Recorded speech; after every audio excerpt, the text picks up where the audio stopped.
And we are now recording.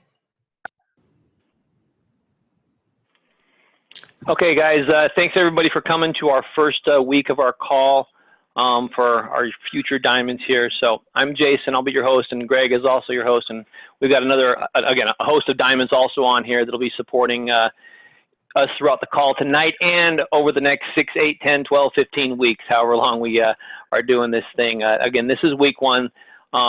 Week one's really important. Just like any challenge group, week one is so vitally important because it sets the tone for the rest of the challenge. And this is a challenge. Again, you guys have all challenged yourself to push to diamond over the, over the period of time of this group.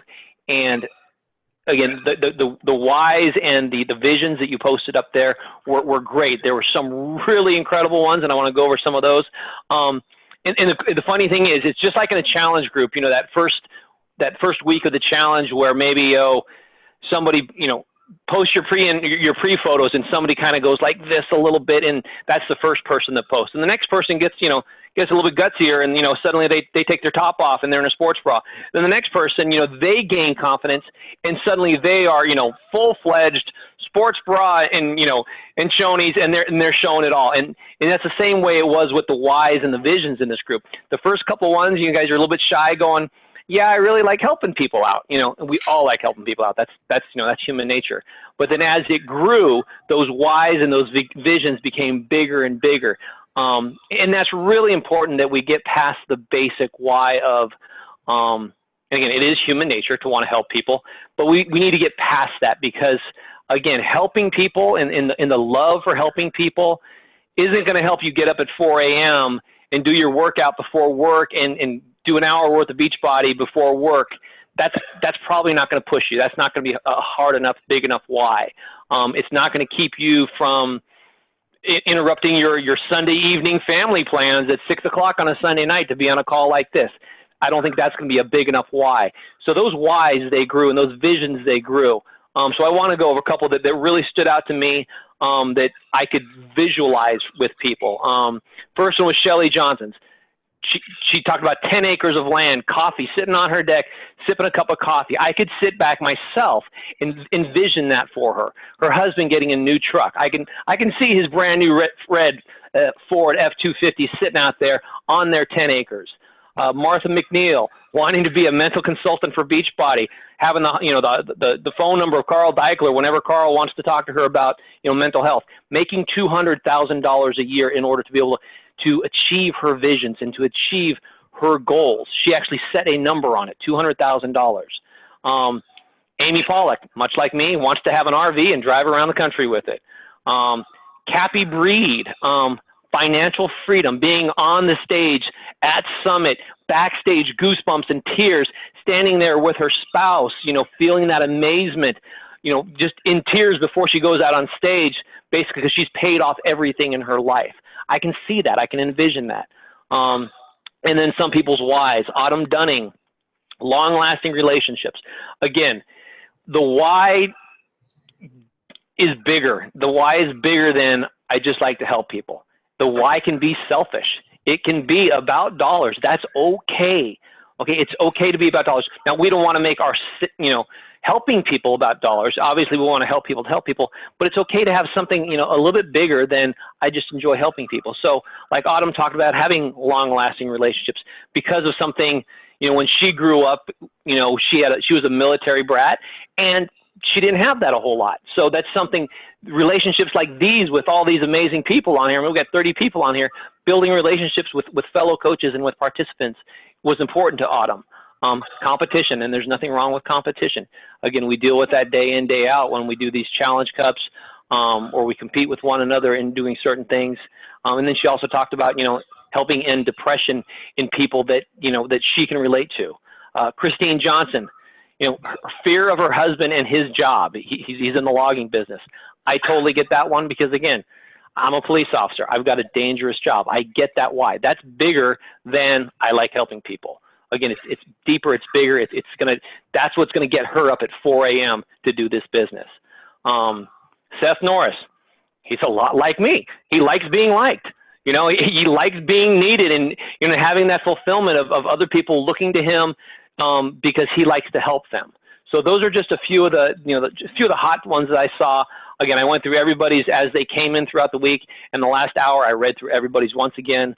But those are just some that really stood out to me that you know, that were important because, again, it's more than just I like helping people. It's got to be something that feels really big. We talked about the dream board. I think Greg posted his dream board or a bits and pieces of it. I talked about it in my video about how, you know, I've got a picture of my future RV, and it's 4 slide outs. I know what I'm doing. I know where I'll be going. I can close my eyes and imagine myself at spring training in Arizona for a month. I can close my eyes and imagine, again, running by Mark's house and throwing a dirt clod at him while he's trying to make another great Mark video. I can see myself doing that stuff.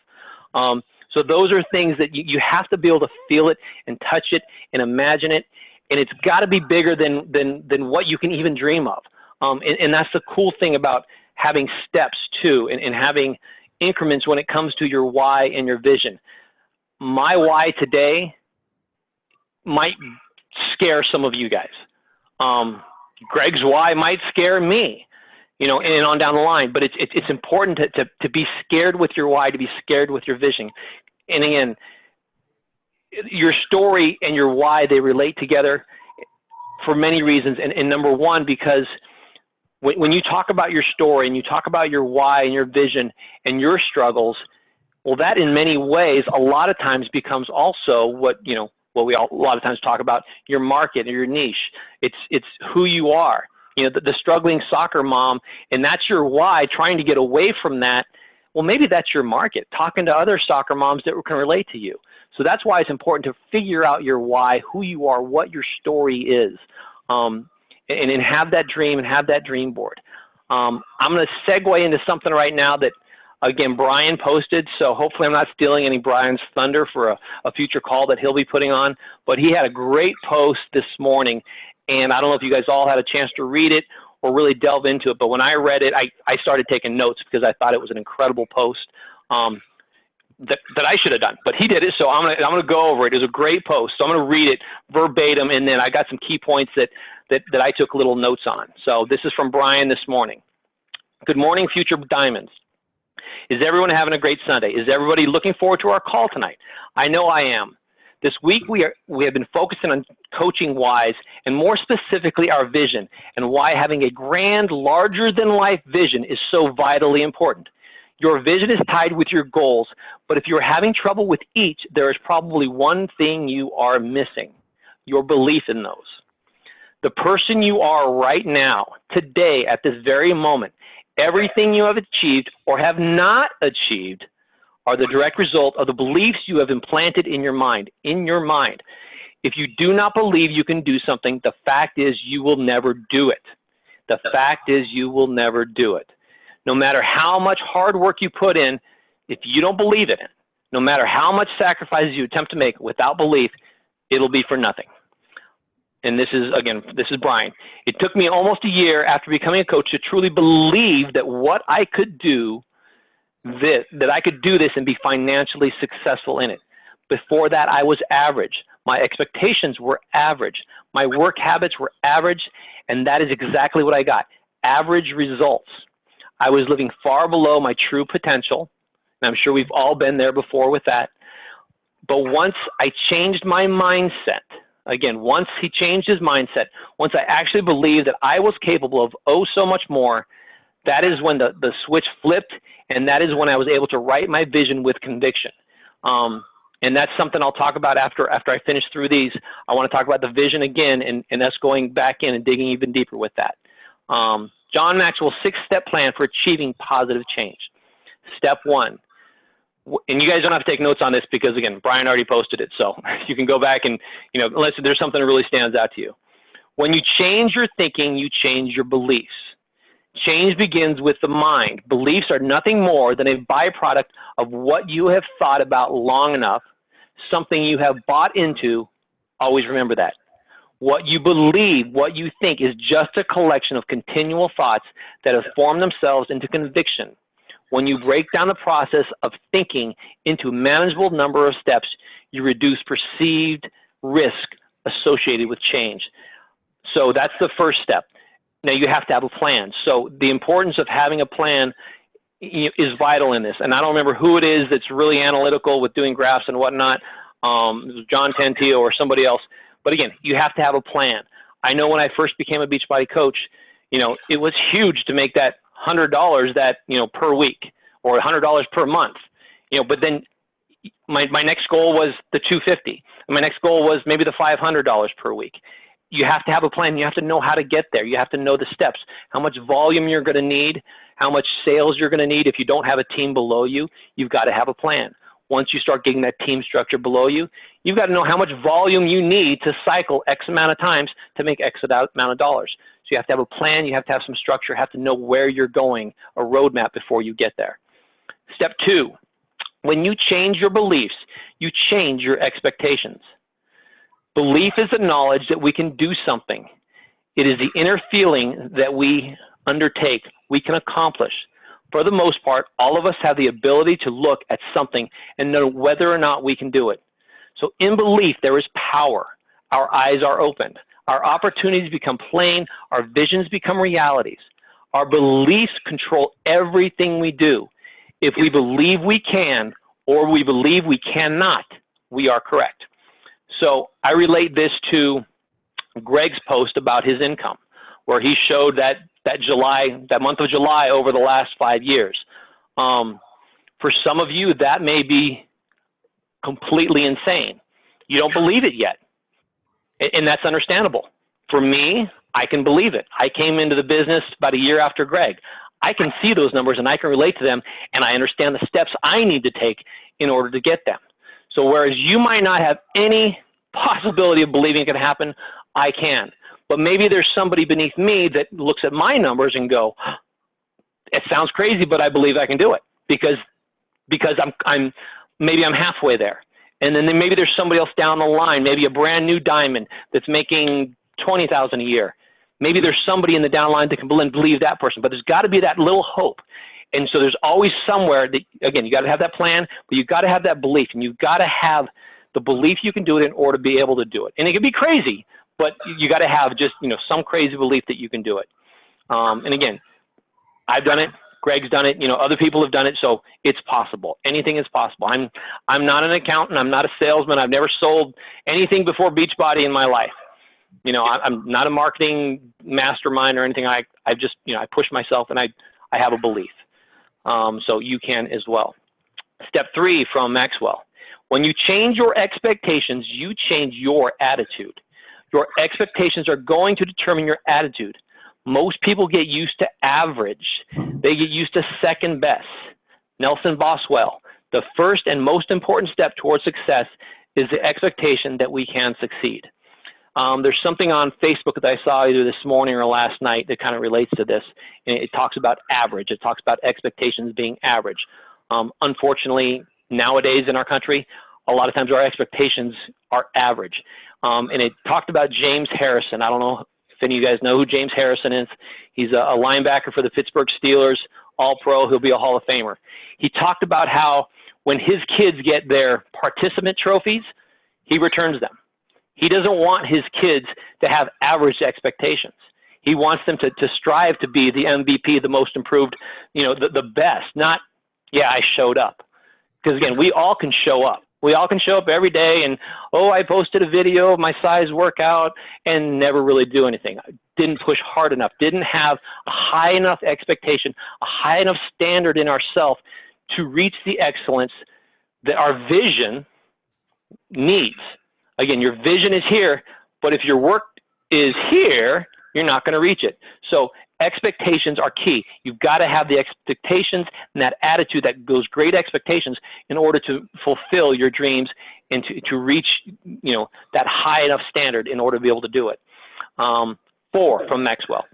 When you change your attitude, off of number 3, you change your behavior. So now my attitude is, okay, I'm more than average and I need to start doing things more than average. I've changed my behavior. When your attitude begins to change, we become involved with something. our behavior begins to change. The reason we have to make personal changes is that we cannot take our people on a trip that we have not made ourselves. We are all on this journey together, some of us longer than others, and we're leading other people. So if I haven't been there, I can't bring somebody else along the journey. I can't bring Kim or Joe Selby along with the journey because I haven't been there. So it's very important that I've been there and my attitude and my behaviors follow that. And now I can be a leader because, and the important thing is that we all are leaders, all at different levels right now, but we all are leaders. We all have somebody beneath us in a team. It might be 2 people. You're just an emerald, but you are a leader of your team. So we've got to have that. You got to have that change in the attitude that changes your behavior then. Step 5. When you change your behavior now, you change your performance. So again, attitude starts, now behavior changes, and now your performance changes. Most people would rather live with old problems than new solutions. That's cowardice. Most people would rather live with old problems than new solutions because new solutions are scary because we might do what? We might fail, and nobody likes to be a failure. We'd rather just push cruise control and be status quo. We would rather be comfortable than correct. We would rather stay in a routine than make changes. We see this as fitness coaches. So many people we talk to are like, no, I'm good, because they're afraid to put the work in. They're afraid to sweat and they're afraid of potential failure, but they're afraid to put the work in. So we would rather stay routine than make changes. Even when we know that changes are going to be better for us, again, we're talking about challengers or potential challengers, we often don't make them because we feel uncomfortable or awkward about making that kind of change. So you can relate your potential challenger to your own business. You've got to throw fear, over your shoulder and say, screw it, and move forward and just go for that change. Until we get the courage to get used to living with something that is not comfortable, we cannot get any better. Discomfort causes change. Comfort causes status quo, causes cruise control. And again, if you want a life of average, then keep on cruise control. Set it at 55 and go. If you want a life of greatness, of great expectations for yourself, for your family, for your vision to be incredible and to fulfill that vision, whatever that may be, 10 acres, a tractor, 5 horses, a horse rescue farm, whatever it may be, you've got to change those expectations. Finally, step 6. When you change your performance now, again, we changed attitude, behavior, expectations, and now performance. When you change your performance, now here's your final step. You change your life. It is easier to turn failure into success than an excuse into a possibility. A person can fail, turn around, and understand their failure to make it a success because we are learning from our failures. But I want to tell you, a person who makes excuses for everything will never truly succeed. We all know somebody who has an excuse for everything. Why they could not, should not, did not, would not, have not, will not. I promise you, when the excuse that you are doing, an excuse where you are, and you allow the exceptions, you fail to reach your potential. It is impossible to turn excuses into possibilities. We see this with great leaders. We see with great people in the marketing world. The Danny Johnsons of this world. She failed a lot of times. She lived and worked out of the trunk of her car, learned from her failures before she became great at what she did. Eric Worre, the same way. He was a failure. We all listen to him like he's some god because, in many ways in our world, in our multi-level marketing world, he is.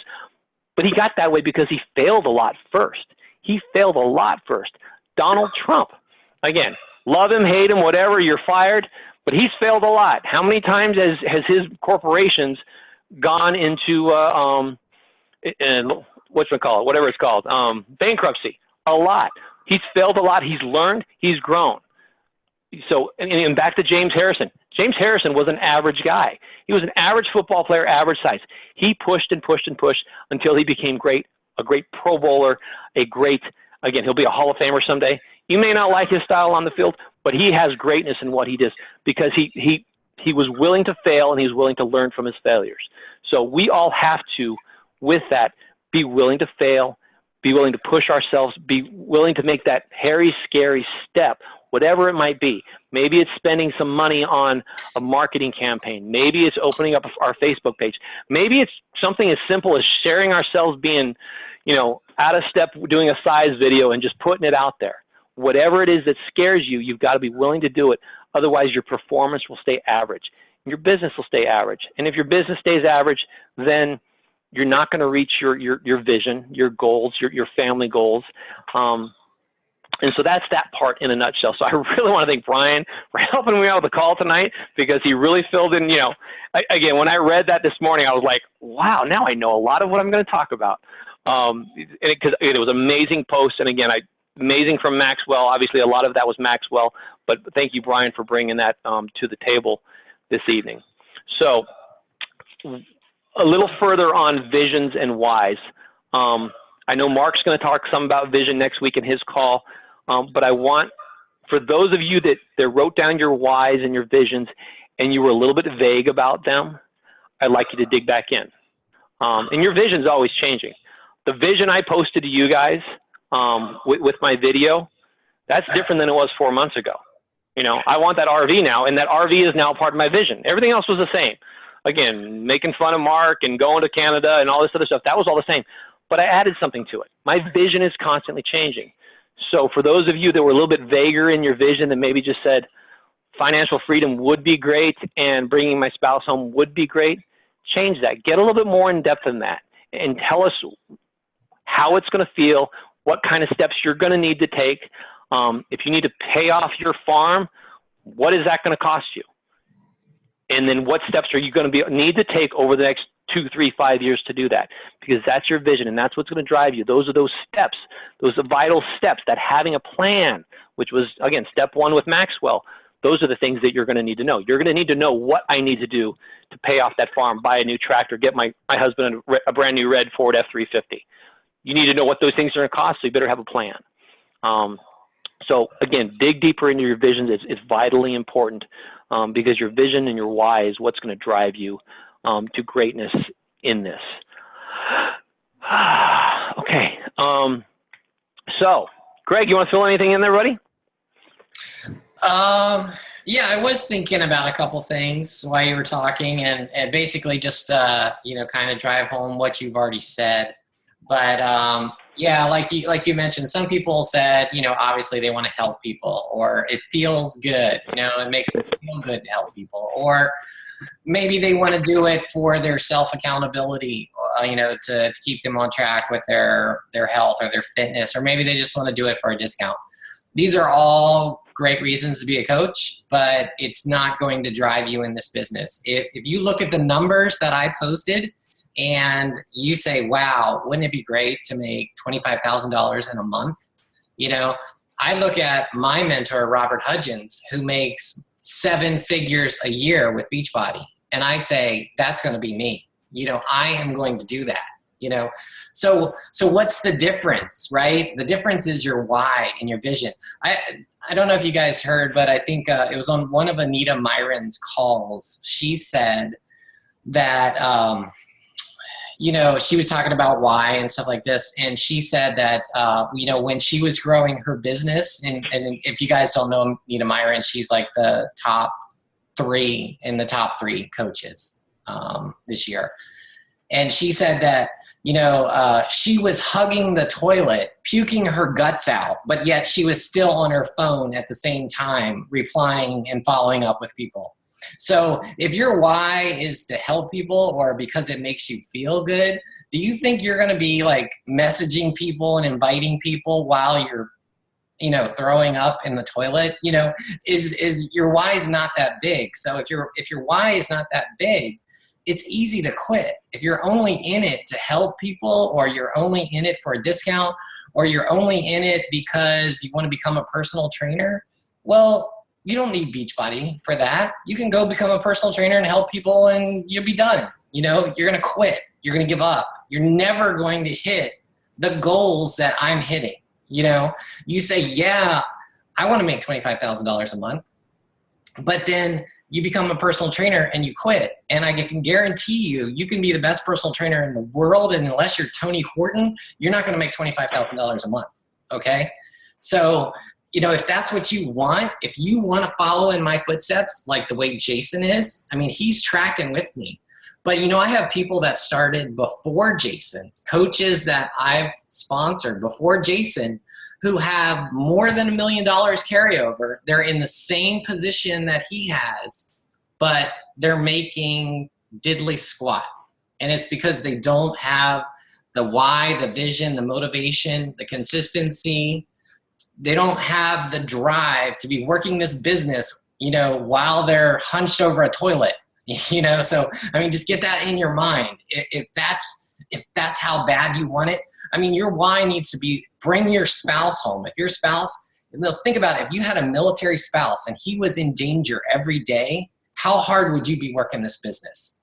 Like Jason, if your husband's a lumberjack, if he is a firefighter, if he is a police officer and he's putting his life on the line every day, how hard are you going to be working the business as opposed to the person that just wants to be able to buy a new car? Well, they can get a raise at work and buy that new car, and then Beachbody doesn't look so good anymore.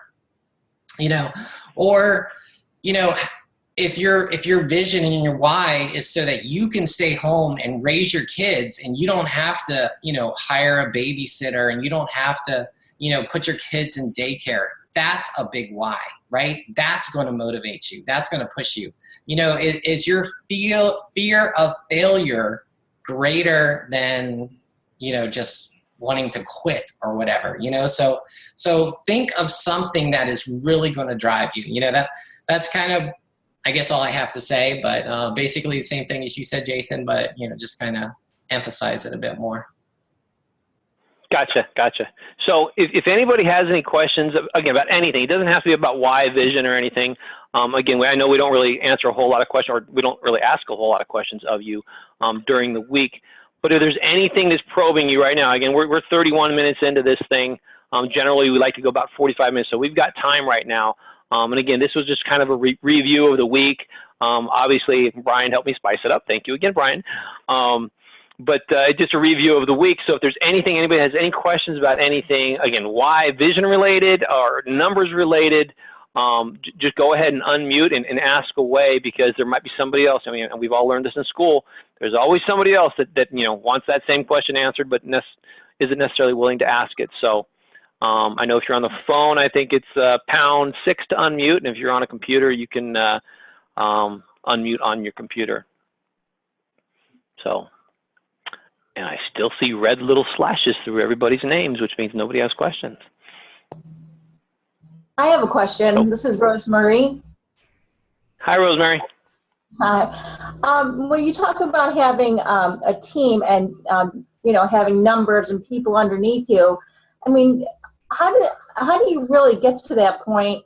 I mean, I'm just an emerald right now, and I know the basic process of challengers and signing them up for coaches, but I mean, how do you really get that good, strong team going?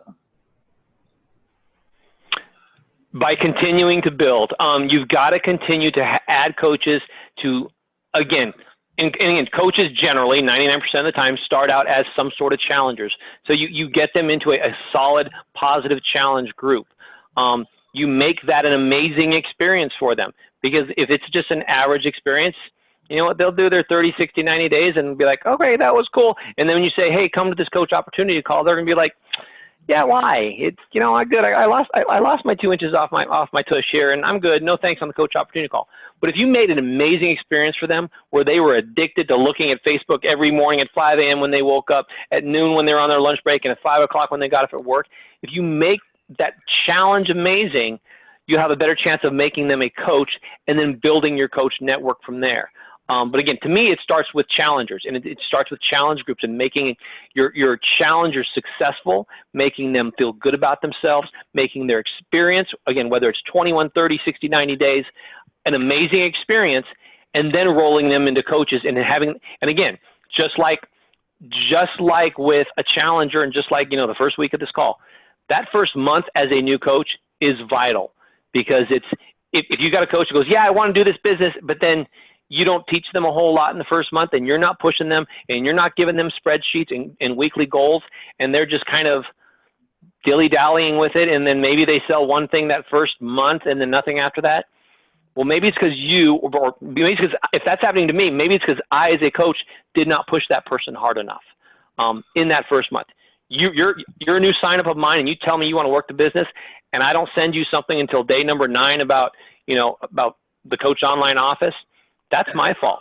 If I don't send you something until day 14 about how to do coaching links, do the coaching links, and how to sell something, that's my problem. So when you become a deadbeat coach, that's not necessarily your fault. It's my fault because I didn't push you enough in the beginning because you showed the desire, but I failed to coach you along as a new coach. So to me, again, it's quality challengers, quality challenge groups become quality coaches, and then you must still coach them, especially in the beginning, and get that momentum. And then that just builds from there because you get 2 coaches this month, 2 next month, and now your downline grows. And before you know it, and not everybody's going to be a rock star. Not everybody's going to be a powerful part of your downline, but every once in a while you're going to get that person where you go, boom, and that person gets it, and suddenly that person becomes diamond in 6 months, and there's that volume flowing upward to your left leg, your right leg, whatever it might be. And again, once you experience that, and again, there's no magic behind that. Mark Hildebrand, I showed him the way, I showed him some of the basics, and he took off. That was dumb luck on my part. I am not going to qualify myself as an incredible coach because of what Mark did. That was just, again, bringing in quality people, showing them how to do it, giving them the tools, but then at the same time, you have to then just release them and let them do it. And again, but you have to have the quantity of people in order to get those quality. Unless you've got some magic spell over people where everybody becomes a rock star, which I don't think anybody here does. So, you got to have that quantity of people and then get that person that really wants it, that really has that Maxwellian drive to greatness. And then they'll take care of it themselves. But you've got to have the quantity first. And to get the quantity, you've got to have quality groups and quality challengers in a nutshell. Okay, thank you. All right. Anybody else unmuted want to talk? Yeah, I want to talk a little bit more about that. Hi. Hi, Barry. So, I'm a pretty new coach, 2 months only, and I'm just beginning to get to the point where I feel like— Congratulations, Barry. Thank you.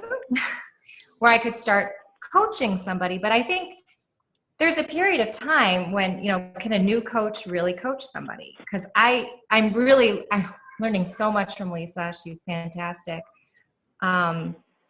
But I'm just getting to that point. So I don't want to bring people on. I mean, I do, and not be able to direct them because I don't want them to have a bad experience. I don't want to lose them. Any words about that one. Okay. So you're kind of lucky because, you're part of, we have a great team here, right? And we have a lot of training that's already developed, right? I mean, I don't know if you've seen, but we have our Engage the Basic training group, and we've got our free, how to run free challenge groups. And then we have our 21-day kickstart. And then we've got, this Push to Diamond and, And I've done it all. Yeah, okay. I've done it all, right, Lisa? Yeah.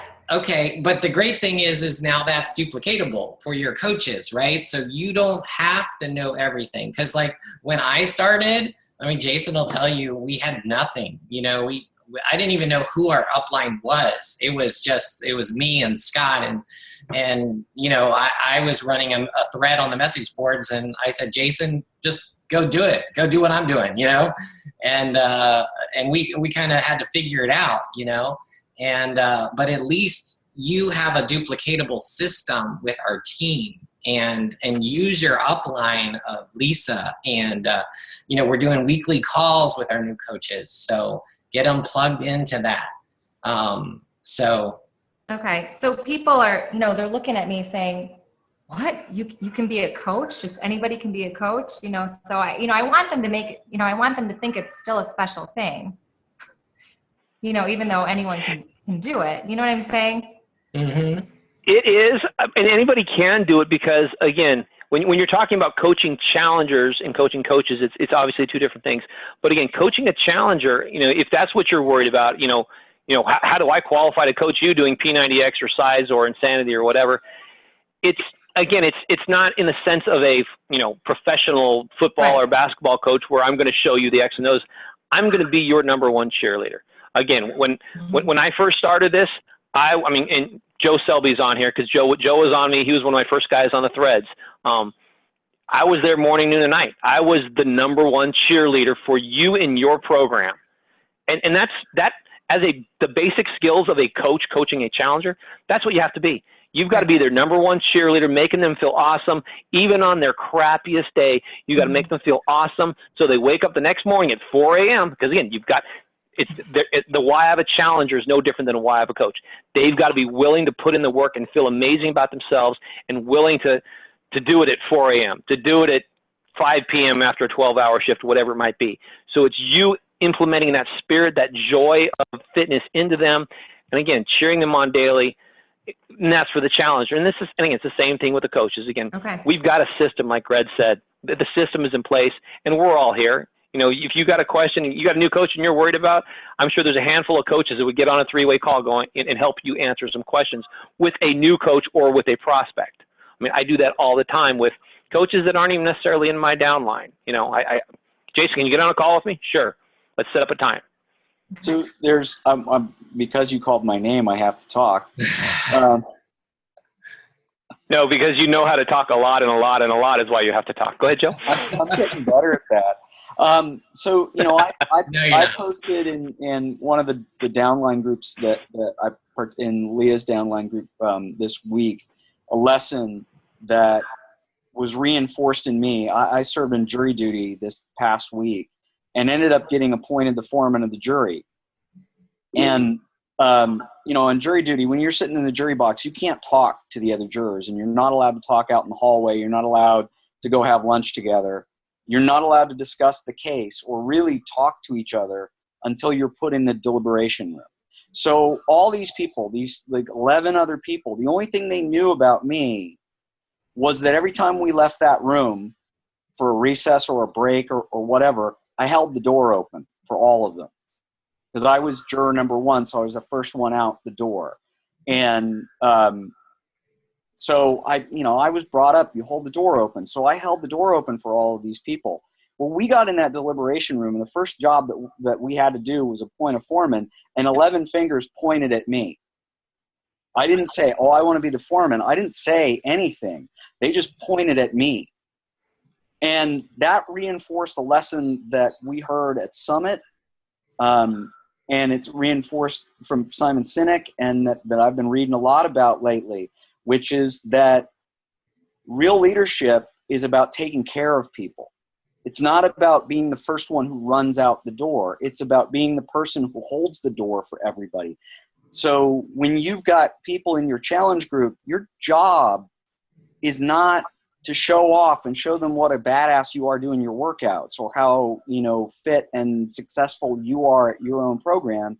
It's about listening and taking care of them. Being, like Jason said, when I was on his threads in the message board, what kept me there and what ultimately got me to come back and find him 2 years later after I dropped out and then join another group and then say, yeah, I want to be a coach, was he was there.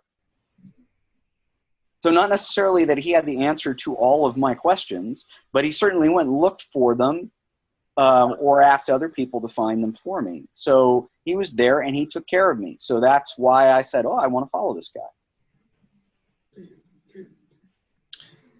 Yeah, I think the key to being a coach of coaching people is you don't have to have done, every program, or you don't have to be a fitness expert, like we say, or a nutrition expert. You're just a motivator. You're their friend. Your job is to get to know them and support them. And I can tell you that in the 4.5 years that I've been a coach, I've signed up 150 personally sponsored coaches. So just think about that, 150 coaches. So how do I do it? It's not because I have an amazing transformation or because I'm the best person, like Joe said, who gets out there and leads things. I do it because I connect with people, I private message them, I get to know them, and then I ask them if they would like to join me, like so many of my coaches, and they do. So, I mean, that's what you need to get good at. You need to get good at connecting with people, not just in the groups, but a personal connection with them, you know, and talk to them and get them on the phone. And that's how you're going to recruit people. And that's how you're going to get to diamond in the next 10 weeks if you do that. I have a question. As you guys build your teams, so right now I only have 3 people. At what point do you decide to start doing your own team calls and make your own page so that we're not overburdening you guys? I mean, Brian has been such a tremendous help, but I don't want to add any more to his plate than he's already got. So when do because I mean, there are going to be times where I have questions and I don't know, and you guys who have been doing it know the answers, but I also don't want to add any extra to you guys. I mean, you have your own team to take care of. I'll let Greg answer that, but you keep adding to my plate, Alicia. My plate is never, ever going to be full, ever. That's what it's there for. Well, thank you. And you keep adding to the Team Engage group too, because we like to recognize people. I love to get to know like rising stars in my downline. And if you keep them hidden, then I can't get to know people and I can't reach out and help them like I've done with so many people, you know, that have just started to rise up the ranks. But I mean, you should also have your own team page, you know, that you can mentor people one-on-one and you can, you know, get to know them better and they get to know you better and you can share things and work as a team, but don't exclude them from Brian's page, my page, whoever, you know, your upline is. Alicia, you'll know the right time. Again, some people say do it right away, right when you become Emerald or, you know, but you'll know the right time. Again, my personal team is a little bit vacant right now because all my diamonds ran off and ran their own groups, which is fine because that means, you know, they all jumped the nest and they're all doing amazing things, which is why I'm even more involved in Engage, my original group now, than I was for a couple years because I had this big team and now it's dwindled because they're all diamond rock stars everywhere else and I'm rebuilding, you know, I'm continuing to build. But again, you'll know the right time for you as a leader when you feel that confidence of being able to go, I can do this. I don't have to have all the answers. I can always go, let me go ask Greg over in Engage. Let me go ask Brian over here. But you'll know the time. And when you think you're ready, just do it. Don't question that person on the other shoulder, that little red person on the other shoulder saying, no, don't do it, don't do it. When you think you're ready, do it, because that means you're ready to lead. And leadership is a key quality in this when it comes to building your team, when it comes to building your structure. So if you think you're ready to lead, just jump and do it. I had somebody ask me today, same question. I've got 3 coaches. Is it time? Do you think it's time? Yeah, I do think it's time, but what do you think? I think you answered your own question, is what I told her. So, and yeah, there's another person on my team that's now gone, which is fine. She's got any questions, she knows where to come back to. But it's another person that's lost off my page, but I'm okay with that. You know, I'll pull my big girl panties and, you know, move on and add some more people. She knows where home is. You have big girl panties? Oh yeah. Yeah. They come all the way above my belly button and down halfway down my thighs. And you know, just to piggyback off what Jason said,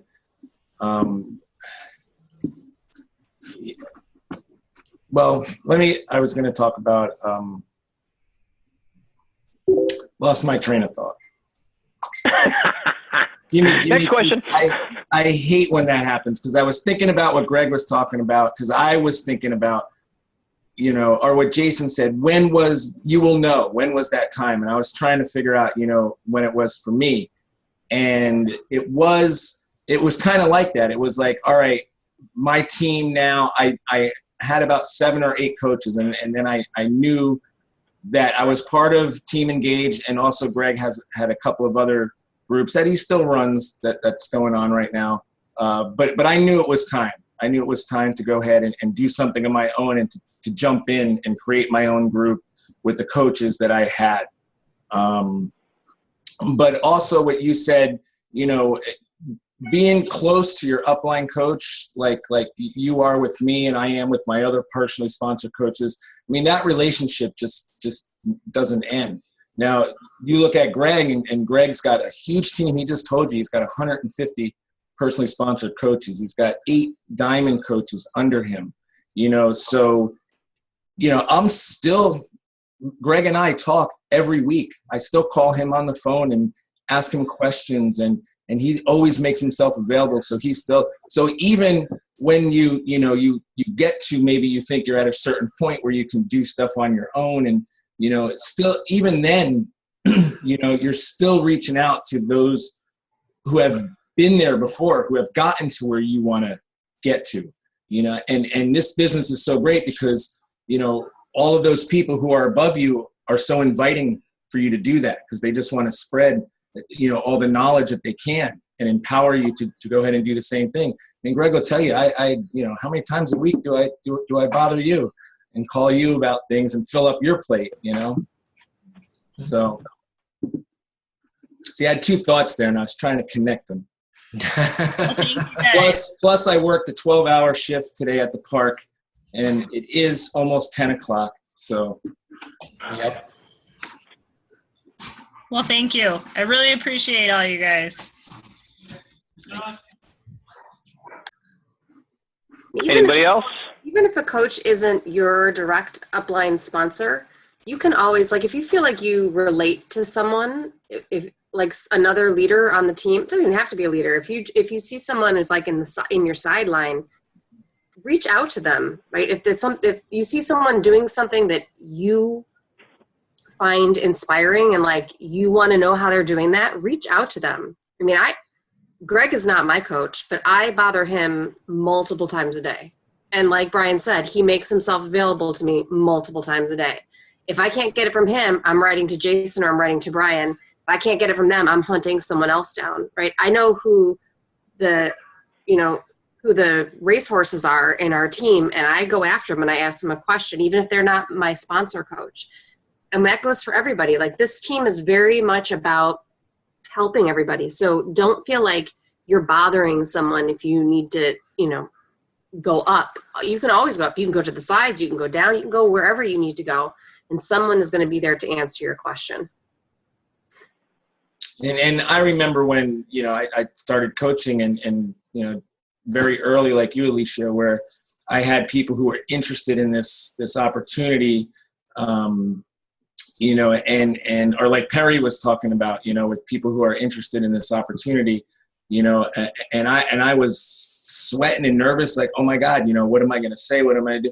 And that's when I went to Greg, and said, what do I do? What do I say? And Greg said, well, let's get a three-way. I'll be on the call with you. Let's go for it. And let's talk to them, so that's what you can do also, that's why we're here. Also your upline, so these people, if it's okay if you don't know what to say, or maybe you do know what to say, but you don't know how to say it, or you have a little bit of fearfulness, or it's taking you out of your comfort zone. And all those are awesome things. All those are things you should always be exposing yourself to. But that doesn't mean, as coaches, we still don't need our cheerleaders too.